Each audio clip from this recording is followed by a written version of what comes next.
Bueno, compañeras, compañeros, yo hice un esquemita para tratar de ser lo más sucinto posible, pero primero quería decir que la deuda externa es una de las venas, ¿no?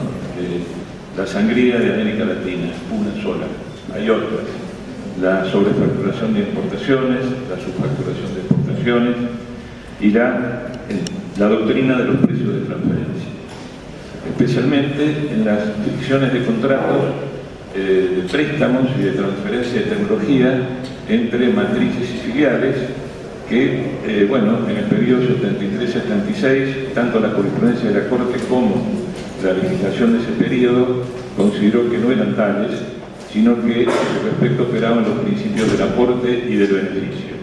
Por supuesto, la dictadura cívico-militar desmontó esas leyes, esa jurisprudencia no se aplica más y, curiosamente, como tantas otras, esa legislación de facto que receptó la doctrina transnacional de los precios de transferencia sigue vigente, pese a los sucesivos gobiernos democráticos.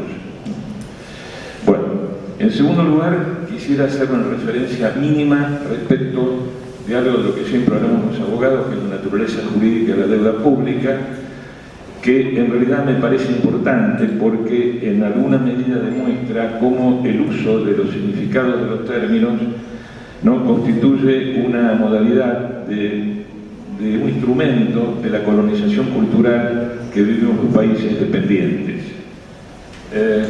Es evidente que los contratos de préstamo son contratos de derecho público, son contratos, en todo caso, son contratos de derecho administrativo, y en tanto tal operan las prerrogativas exorbitantes del Estado que no existen en principio, existen excepcionalmente en materia de contratos de derecho privado. Sin embargo, llama muchísimo la atención que cientistas políticos o sociólogos comprometidos con el repudio de la deuda externa de los países dependientes sigan hablando de deuda comercial. Esto pasó hace un mes en unas jornadas que se hicieron en Montevideo y fueron palabras de Eric Toussaint, y en un reportaje muy reciente que se hizo en Página 12, él dice lo siguiente: puede haber deudas ilegales que son nulas desde el punto de vista del derecho comercial y deudas ilegítimas que no son nulas desde el derecho comercial, pero podrían serlo de otros criterios del derecho internacional. En realidad, la deuda externa, la deuda pública, no es deuda privada, es deuda pública, son contratos o títulos de derecho público, si ustedes quieren, de derecho administrativo. Nada tiene que hacer el derecho privado respecto a este tipo de contratos o títulos. Bueno, esto no ayuda, porque en definitiva lo que se está haciendo, se está comprando la jurisprudencia norteamericana que dice que estamos ante actos comerciales. Pero esto no solamente es un error voluntario, a mi juicio, de Eric Toussaint, sino que también es un error que lo he leído recientemente, y esto no es una crítica a Kicillof, ¿no? Pero lo cierto es que Kicillof también es un economista, no es abogado, no es jurista. Y entonces he leído en Página 12 del 15 de noviembre de 2014, el ministro de Economía celebró que algunos países del grupo impulsen cambios en los contratos privados de deuda. No estamos hablando de contratos privados de deuda, son contratos de derechos de deuda pública, regidos por el derecho público, en todo caso por el derecho administrativo, que es un capítulo del derecho público. Y bueno, me parece que esto no ayuda. Creo que estos errores no son voluntarios, son involuntarios. Sí hay errores voluntarios. Por ejemplo, leía los otros días un artículo que salió en el Diario de la Nación, claro, de Joaquín Morales Solá, en donde él menciona la posición de Zaffaroni respecto la propuesta de Zaffaroni respecto de la composición que él propone, ¿no?, para la Corte Suprema de Justicia de la Nación.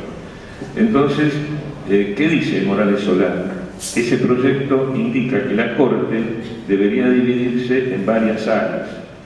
Están las salas entre paréntesis: penal, civil, comercial, laboral.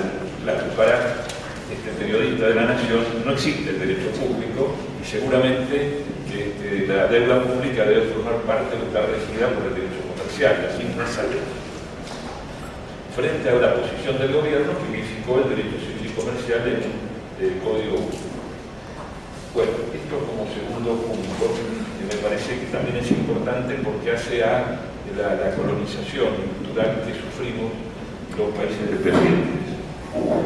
El tercer tema del cual quiero hablar es un tema que se relaciona con algo que dijo Depuy, lástima que no está. Yo celebro que Depuy haya sido el autor de la reserva al artículo 21 del Pacto de San José de Costa Rica. Pero también es cierto que Depuy dijo que en el año 1983 la deuda era gigantesca e impagable. Bueno, si la deuda era gigantesca e impagable, y además esa deuda gigantesca e impagable había sido acrecentada e incrementada con deuda privada estatizada, que en muchos casos eran autopréstamos de las empresas argentinas o filiales y multinacionales extranjeras, aunque los autopréstamos estaban prohibidos por la legislación de la época, que luego fue derogada por la dictadura cívico-militar, la posibilidad era declarar ilegítima esa deuda. Pero bueno, el gobierno de Alfonsín no la declaró legítima, todo lo contrario, la primera ley de presupuesto establecía partidas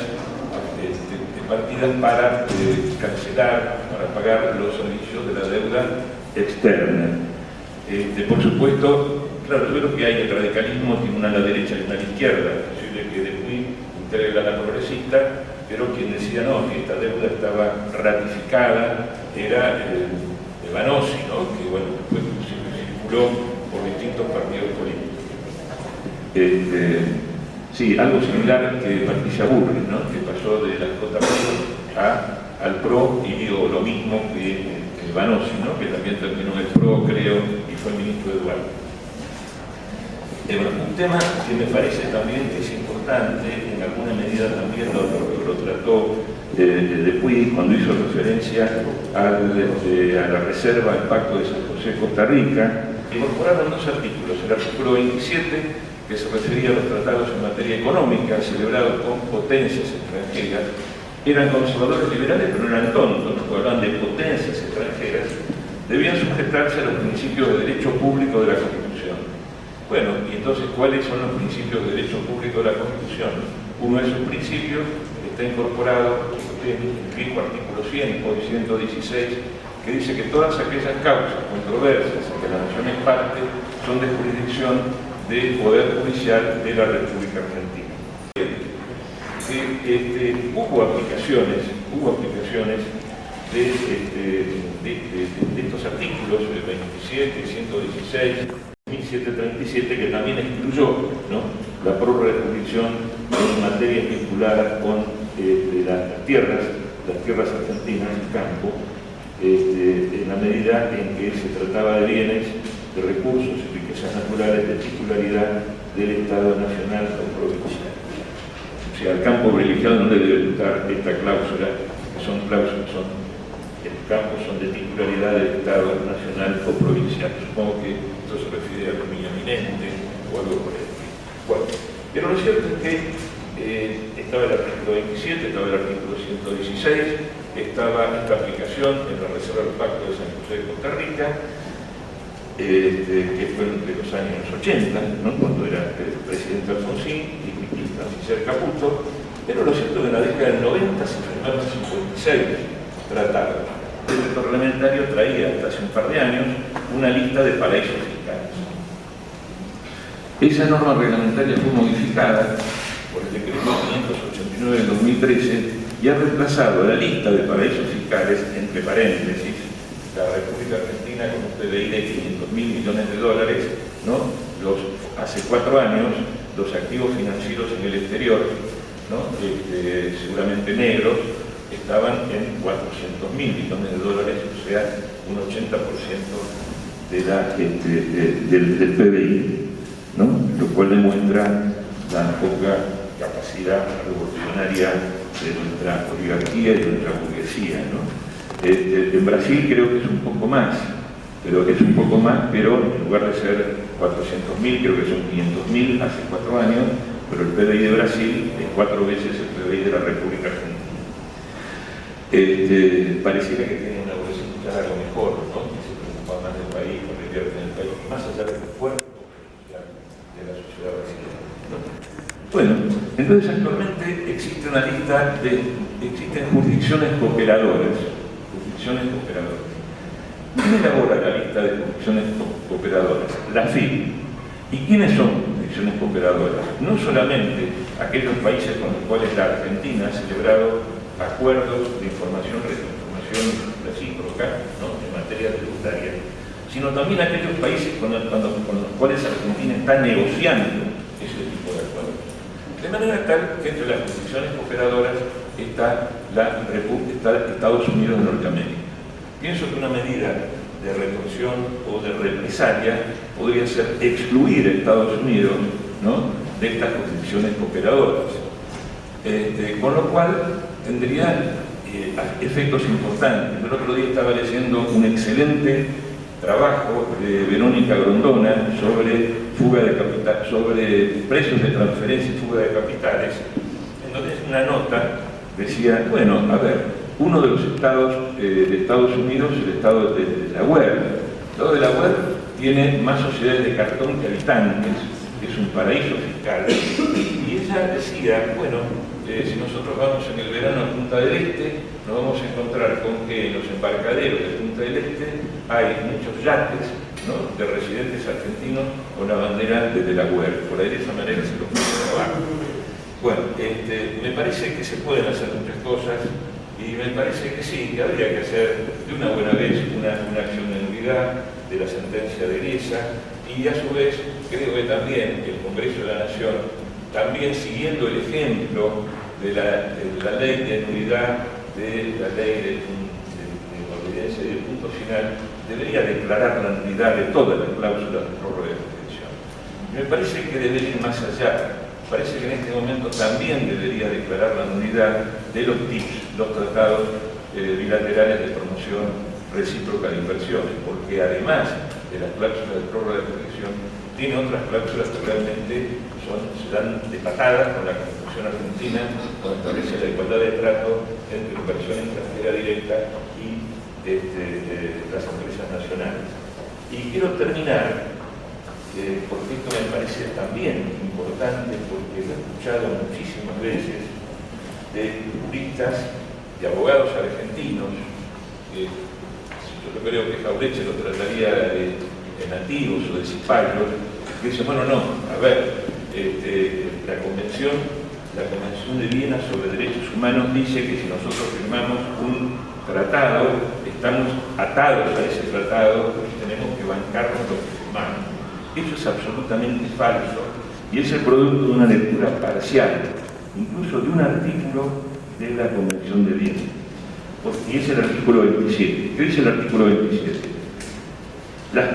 Una parte no podrá invocar, ya termino, una parte no podrá invocar las disposiciones de su derecho interno como justificación del incumplimiento de un tratado. Acá, estos juristas que bien podrían ser jueces de la República Argentina y enseguida irían a la Corporación Judicial, dice, esta norma se extenderá sin perjuicio, se entenderá sin perjuicio de lo dispuesto en el artículo 46. O sea, hay un reenvío al artículo 46. Y el artículo 46 dice también lo mismo, que uno no puede invocar el derecho interno frente a una cláusula de un tratado, a menos que esa violación, dice el artículo 46, inciso 1, numeral 1, diríamos uruguayos, ¿no? A menos que esa violación sea manifiesta y afecte una norma de importancia fundamental de su derecho interno. Y creo que esas normas están en el artículo 27, en el artículo 116 y en la reserva del pacto de San José de Costa Rica, que si bien es un pacto que rige para los países de América Latina y no ha ratificado esto Estados Unidos, es una aplicación del 27 y del 116. ¿No? Me parece que debemos rescatar la soberanía judicial, ¿no? Y dejar de ser un país dependiente, que renuncia a su jurisdicción y que en definitiva no rompe, como decía Sampay, la coyunta que nos ata a los países